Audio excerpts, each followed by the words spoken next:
Cuando sean llevados a los tribunales, no se preocupen por lo que van a decir. Yo les enviaré al Espíritu Santo para que hable por ustedes. Con esta hermosa frase te damos la más cordial bienvenida a este programa especial. Señores, estamos en Semana Santa, lunes santo, y tenemos que hacer mucho por ustedes, estar al pendiente de nosotros, estar al pendiente de publicar información que tú tienes que saber y que te va a nutrir. El día de hoy no vamos a dar el resumen de las noticias para que tú vayas y las leas a la fuente. El día de hoy vamos a analizar lo que se está diciendo y lo que está pasando en las noticias. En este caso tu servidor y ojalá y tú estamos contentos porque la noticia de hoy está, como lo vistes en el título: el cardenal Robert Sarah alza la voz en contra de la suspensión o la prohibición de la misa en el Vaticano, en la Basílica de San Pedro, ¿no? Y da unas reflexiones impresionantes. Señores, estamos alegres porque tenemos a Dios que habla por nosotros. También hay gente muy buena y no nomás hay que dar las noticias negativas, presentar al obispo que apoya a homosexuales, presentar a los sacerdotes que no quieren que no quieren el documento que dio la Congregación para la Doctrina de la Fe. En este caso, Dios nos bendijo porque también tenemos unos alientos, que son los cardenales, los sacerdotes, los obispos que están dando la batalla y hablando desde el Espíritu Santo. Lamentablemente, estos obispos y estos cardenales son censurados, son alejados, son marginados, son cada vez más atacados por los modernistas. Pero el Espíritu Santo no nos deja solos. También en prelados de la iglesia usa su boca de ellos y habla fuerte y pide que el pueblo cambie, que el pueblo lo sigan, que el pueblo recapacite y recupere la tradición. Vámonos rapidito a ver esta hermosísima noticia de este santo sacerdote, el antiguo prefecto de la Congregación para el culto divino y la disciplina de los sacramentos. Este hombre, Robert Sarah, es uno de los que sumó su voz y alzó la voz para decir que no estaba de acuerdo en las decisiones que estaban haciendo en el Vaticano junto con otros cardenales. Este señor es una pieza invaluable dentro de la iglesia y es uno de los prelados que representa a lo que Dios quiere que haga su iglesia. Sin temor a equivocarme, este hombre es de los grandes y por eso el Espíritu Santo pone en su boca palabras que son irrefutables. Vámonos a leer un artículo donde él dice, analizar un artículo donde da buenísimos argumentos para entender lo que él está diciendo. Vamos a darle lectura para que no pienses que solamente son imaginaciones o inventos míos. Aquí está en pantalla el artículo, te lo dejo para que lo vayas viendo y lo leamos conmigo. Son unas observaciones que da el cardenal sobre las nuevas normas para las misas en San Pedro. Importantísimo este mensaje del cardenal. Dice más o menos así: por todas las razones aquí expuestas y por otras, junto con un número ilimitado de bautizados, muchos de los cuales no quieren o no pueden expresar su pensamiento, suplico humildemente al Santo Padre que disponga el retiro de las recientes normas dictadas por la Secretaría del Estado del Vaticano. Cardenal Robert Sarah. Quisiera agregar espontáneamente mi voz a la de los cardenales Raymond L. Booker, Gerhard L. Muller, Walter Brandmüller, que ya han expresado su pensamiento respecto a la disposición emitida el pasado 12 de marzo por la Secretaría de Estado del Vaticano, la cual prohíbe la celebración individual de la Eucaristía en los altares laterales de la Basílica de San Pedro. Los citados hermanos cardenales ya han señalado varios problemas ligados al texto de la Secretaría de Estado. Importantísimo y valioso lo que dice este cardenal. Te invito a que vayas a la fuente y le des lectura.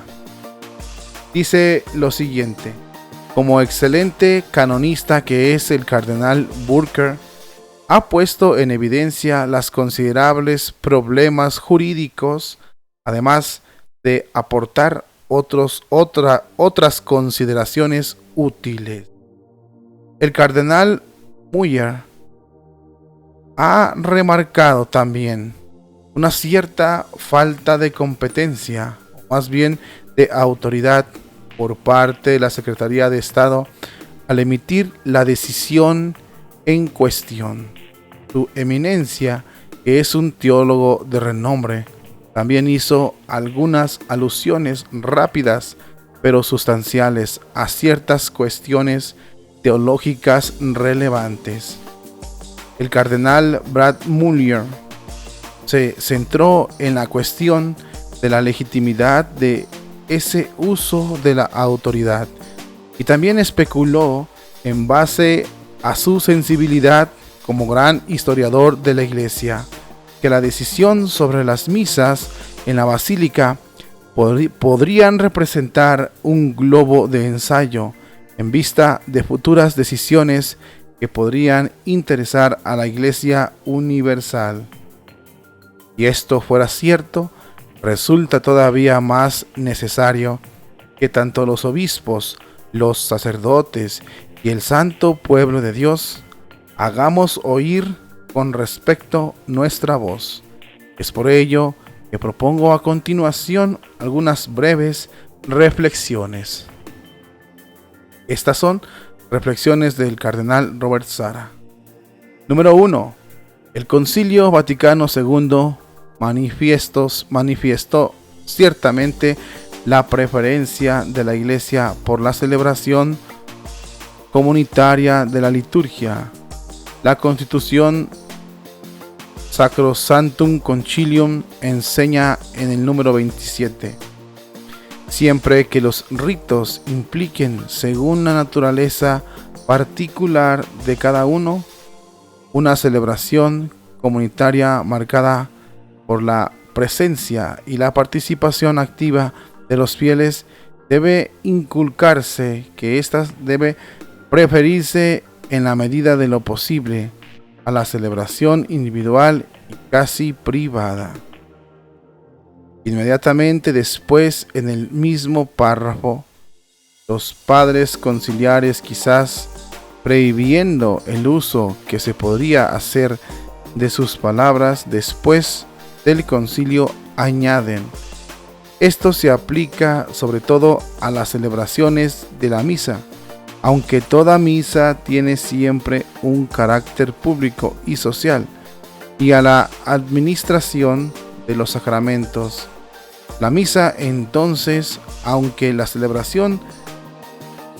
celebre un sacerdote solo, nunca es un acto privado, menos aún es en sí misma una celebración indigna. Hay que añadir, por cierto, que puede haber concelebraciones poco dignas, poco concurridas, y celebraciones individuales muy decorosas, concurridas, dependiendo tanto del aparato externo como de la devoción personal, tanto del celebrante como de los fieles. Cuando están presentes en consecuencia el decoro de la liturgia, no se obtiene en forma automática prohibiendo simplemente la celebración individual de la misa e imponiendo la concelebración.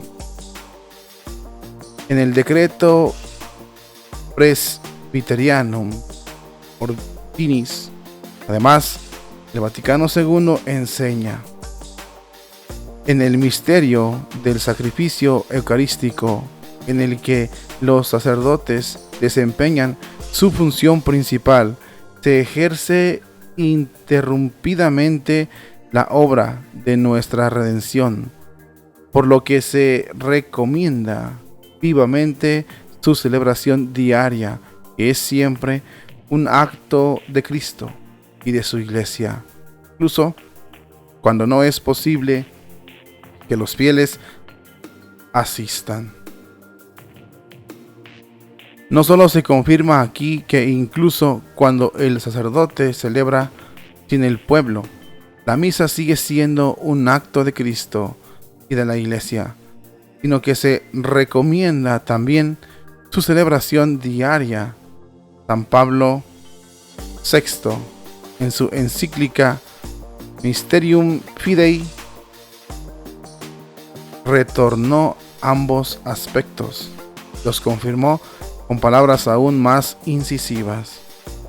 Si bien es muy conveniente que un gran número de fieles participe activamente en la celebración de las misas, sin embargo, la misa celebrada privadamente, según los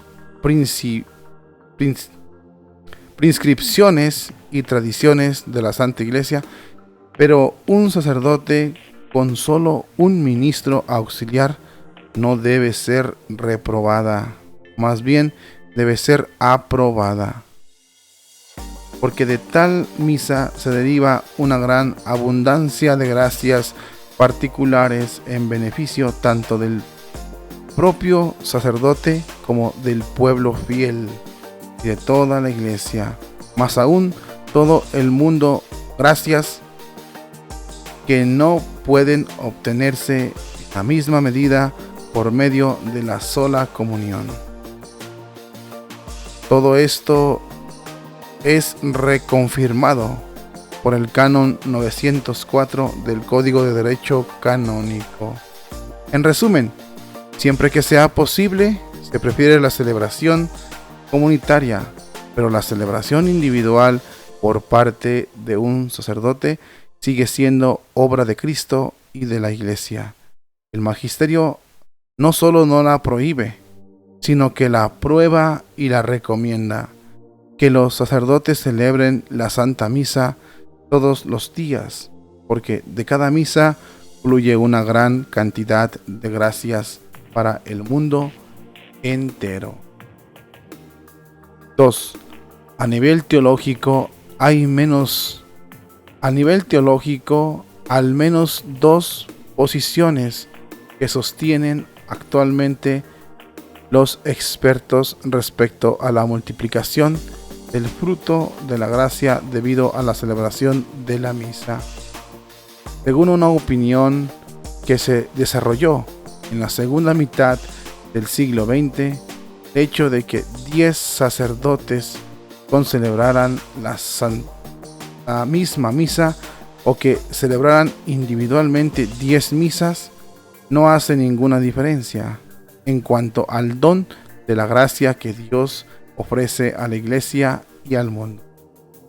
La otra opinión, que se basa, entre otros, en la teología de Santo Tomás de Aquino y en el magisterio de Pío XII en particular, sostienen, por el contrario, que al concelebrar una sola misa, se reduce el don de la gracia, porque en más misas se multiplica la oblación del sacrificio y por lo tanto el efecto del sacrificio y del sacramento. Suma Teológica 3, cuestión 79 al 7, y da los números de Santo Tomás, ¿no? También Pío XII, Mediator Dei, parte 2, hace alocución del 2.11 1954 alocución del 22.9/1956. No pretendo resolver aquí la cuestión de cuál de las dos tesis es más creíble. La segunda tesis, sin embargo, tiene varias razones favorables de su lado y no debería ser ignorada. Hay que tener presente que existen como mínimo la seria posibilidad de que, al obligar a los sacerdotes a concelebrar y reducir así el número de misas celebradas, se verifique una disminución del don de la gracia hecho a la Iglesia y al mundo, y así fuera el daño espiritual sería incalculable. Es necesario añadir que además de los aspectos objetivos, desde el punto de vista espiritual, lastima también el tono pretorio con el que el texto de la Secretaría del Estado establece que se supriman las celebraciones individuales. En una declaración expuesta de esta manera, se percibe sobre todo en la elección del verbo una especie de violencia inusitada. 3. A causa de las disposiciones que se han publicado, los sacerdotes que desean celebrar la misa según la forma ordinaria del rito romano se verán ahora obligados a concelebrar.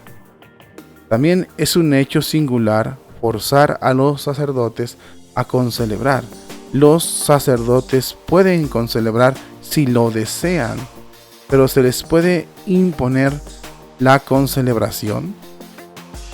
La gente dirá, si no quieren concelebrar, que se vayan a otro lado.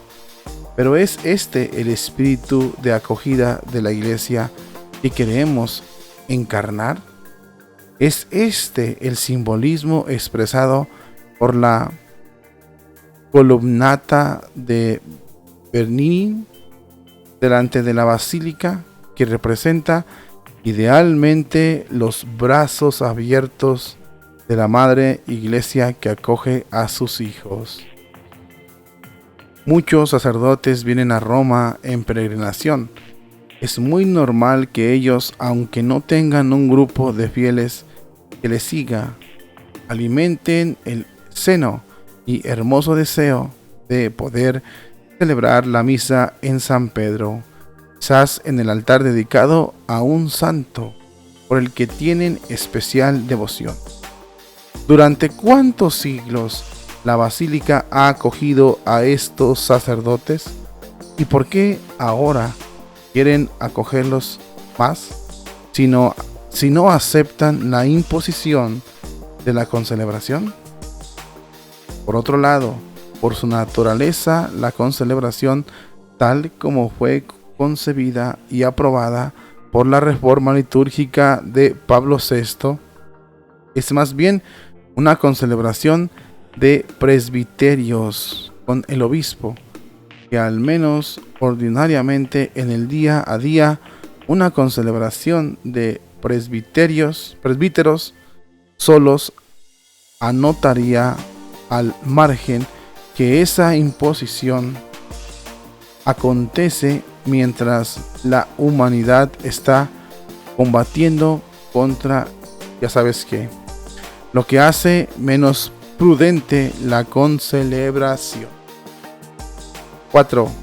¿Qué harán los sacerdotes que lleguen a Roma y no saben hablar italiano?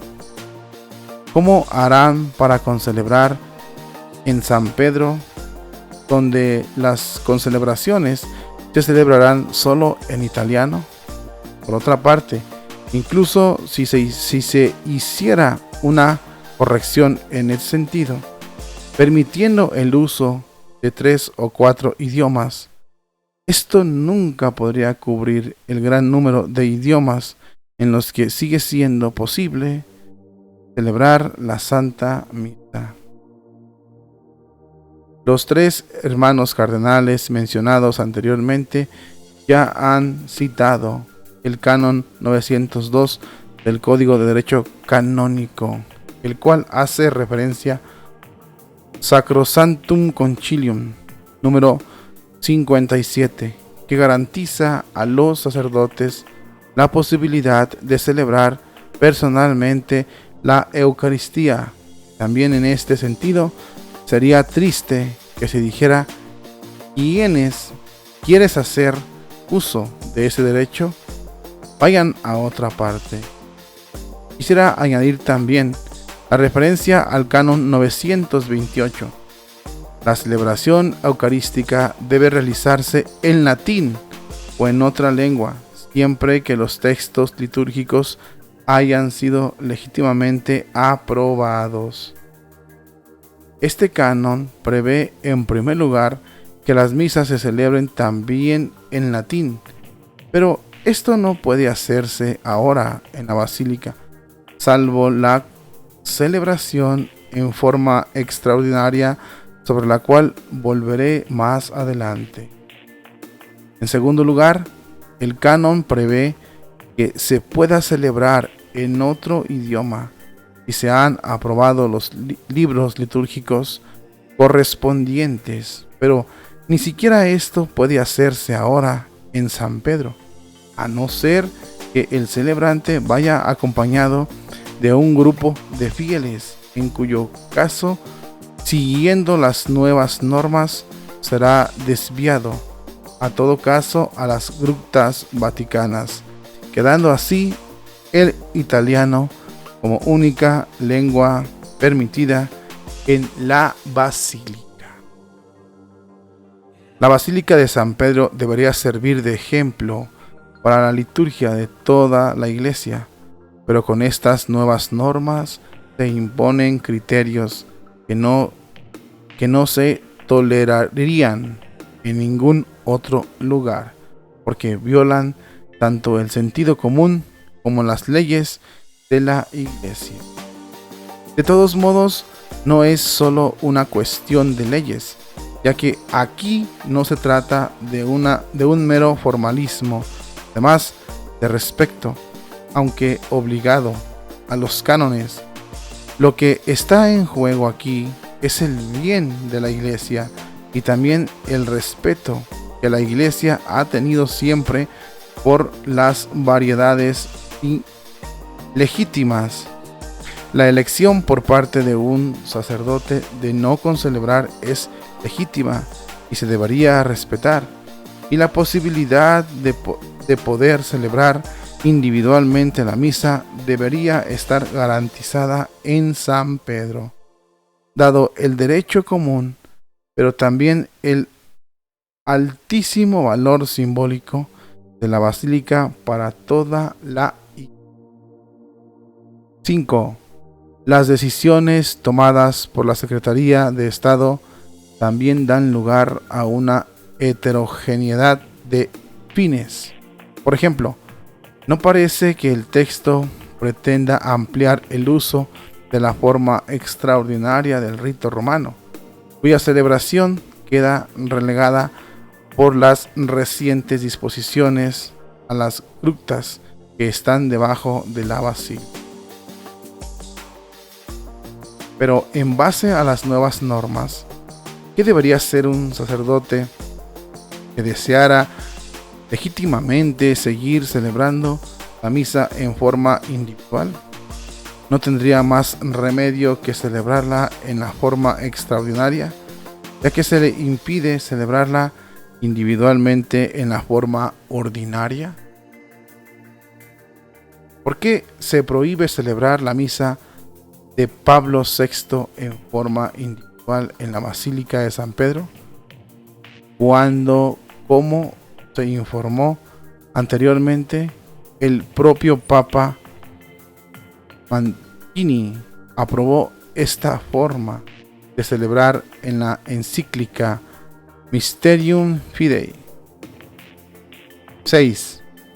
La de los sacerdotes que cada mañana se alternan en los altares de la basílica para ofrecer el santo sacrificio de la misa es una antigua y venerable costumbre. ¿Era realmente necesario romperla? ¿Tal decisión produce realmente un mayor bien para la Iglesia y un mayor decoro en la liturgia? ¿Cuántos santos han perpetuado a lo largo de los siglos esta hermosa tradición? Pensemos en los santos que trabajaron en Roma y que vinieron por un periodo a la ciudad eterna. Normalmente iban a San Pedro a celebrar. ¿Por qué negar a los santos de hoy? Gracias a Dios existen, están entre nosotros y visitan Roma al menos 2 veces de vez en cuando, así como a todos los demás sacerdotes, una experiencia similar tan profundamente espiritual. ¿En base a qué criterio y por qué hipotético progreso se rompe una tradición más que centenaria y se niega a muchos la posibilidad de celebrar la misa en San Pedro? Si el objetivo es, como dice el documento, que las celebraciones sean animadas litúrgicamente con ayuda de lectores y cantantes, este resultado podría obtenerse fácilmente con un mínimo de organización, en forma menos dramática y sobre todo menos injusta. El Santo Padre ha lamentado muchas veces la injusticia presente en el mundo actual. Para afianzar esta enseñanza, su santidad ha creado incluso un neologismo de iniquidad. La reciente decisión de la Secretaría de Estado es expresión de iniquidad, es expresión de magnanimidad, de acogida, de sensibilidad pastoral, litúrgica y espiritual. Así como he hablado de los santos que han celebrado en San Pedro, no olvidemos que la basílica custodia las reliquias de muchos de ellos y varios altares están dedicados al santo de quienes custodian sus restos mortales. Las nuevas disposiciones establecen que no se podría realizar más celebraciones en dichos altares. Máximo permitido es una misa al año, el día en que se recuerda la memoria litúrgica de ese santo de ese modo. Estos altares están casi condenados a la muerte.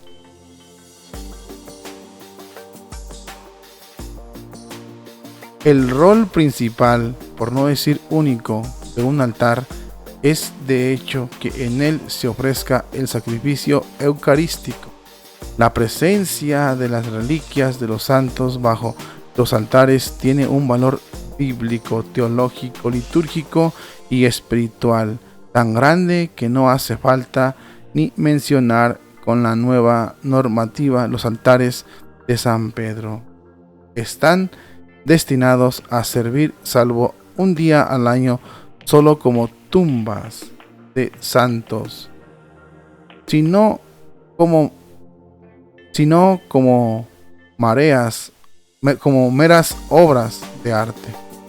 Estos altares, en cambio, deben vivir y su vida es la celebración diaria de la Santa Misa. 7. También es singular la decisión respecto a la forma extraordinaria del rito romano. A partir de ahora, la forma extraordinaria en número máximo de 4 celebraciones diarias se permite exclusivamente en la capilla clementina de las Grutas Vaticanas y queda totalmente prohibido en cualquier otro altar de la Basílica y de las Grutas. Se especifica incluso que dichas celebraciones serán realizadas únicamente por sacerdotes autorizados.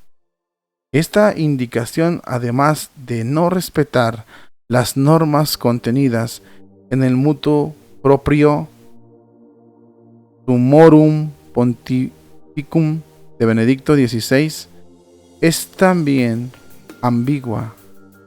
¿Quién deberá autorizar a esos sacerdotes? ¿Por qué razón no se puede volver a celebrar la forma extraordinaria en la basílica? ¿Qué peligro representa para la dignidad de la liturgia? Imaginemos que un día se presenta en la sacristía de San Pedro un sacerdote católico de un rito distinto al romano. Ciertamente no se le podría imponer con celebrar en el rito romano, por lo que uno se pregunta, ¿podría ese sacerdote celebrar en su propio rito?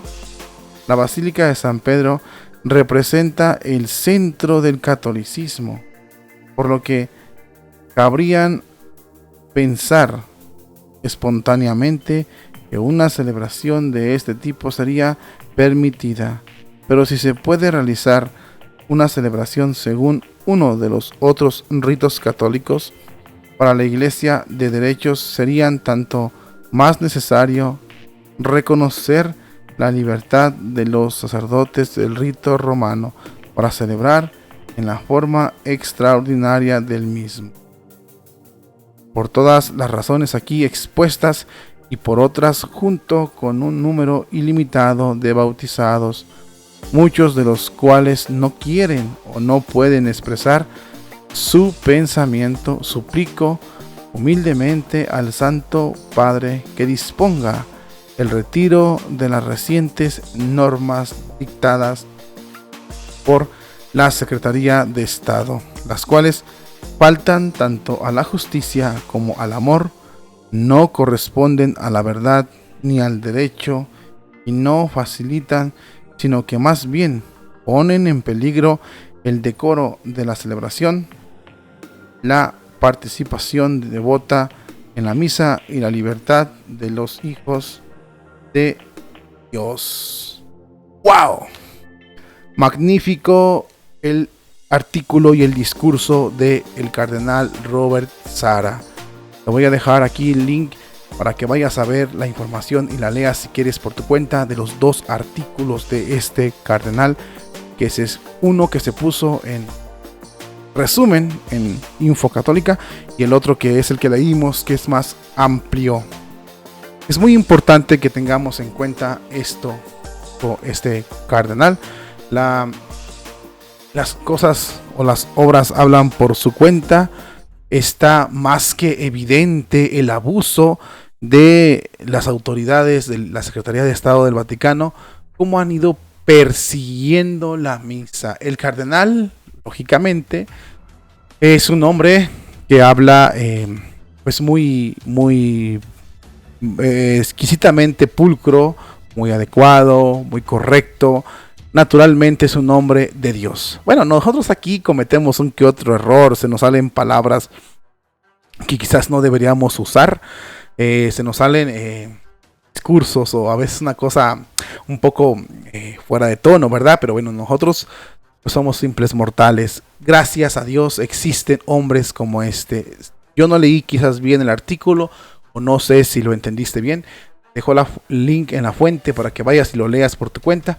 Están preciosos los dos artículos y creo que con esto razones sobran para entender y darnos cuenta de los argumentos tan valiosos que expone este señor cardenal Robert Sarah, ¿verdad? La pregunta en la que vamos a cerrar este tema es: ¿qué hará el sumo pontífice? Porque las razones aquí están. Es una tradición milenaria. Y si no la respetan, ¿por qué no la respetan? ¿Por qué quieren acabar con la tradición? Ahora, ¿por qué se ataque a la iglesia? ¿Por qué si seguimos la teología de Tomás de Aquino? Bueno, a Tomás de Aquino lo quieren borrar de la iglesia, pero si seguimos la teología de Tomás de Aquino, las gracias aumentan en cada misa que se dan. Además, La Basílica de San Pedro, pues es la que acoge a todos los católicos, seas de donde seas, seas del origen que seas, y debería ser la madre que recibe a sus hijos y no ponerle esas trabas. ¿Por qué se las están poniendo? ¿Qué pretenden con esto? ¿Qué buscan? Es interesante ver la respuesta. ¿Y por qué se dio esta orden de la Secretaría de Estado del Vaticano una vez que fue retirado Robert Sara de la Congregación para el Culto Divino y la Disciplina de los Sacramentos? Yo soy muy mal pensado y creo que hay algo negro que se esconde ahí. Recuerden que el demonio nunca da la cara, ataca por la espalda y siempre se esconde. Aquí le dejo, saca tus propias conclusiones, ojalá vayas a leer el artículo y sobre todo te puedas dar cuenta de lo que está pasando. Te dejo el link en la caja de descripciones para que lo vayas a leer y sobre todo para estar contentos, señores, y a la expectativa de lo que va a pasar, porque gracias a Dios tenemos gente como el cardenal Robert Sara, que con limpieza, con suavidad, con buenos argumentos, pone en alto la sana doctrina, que es el único tesoro que tenemos en la iglesia. Hasta pronto, bendiciones, y te invito a que veas el contenido que estamos pasando todos los días en este canal, en esta Semana Santa.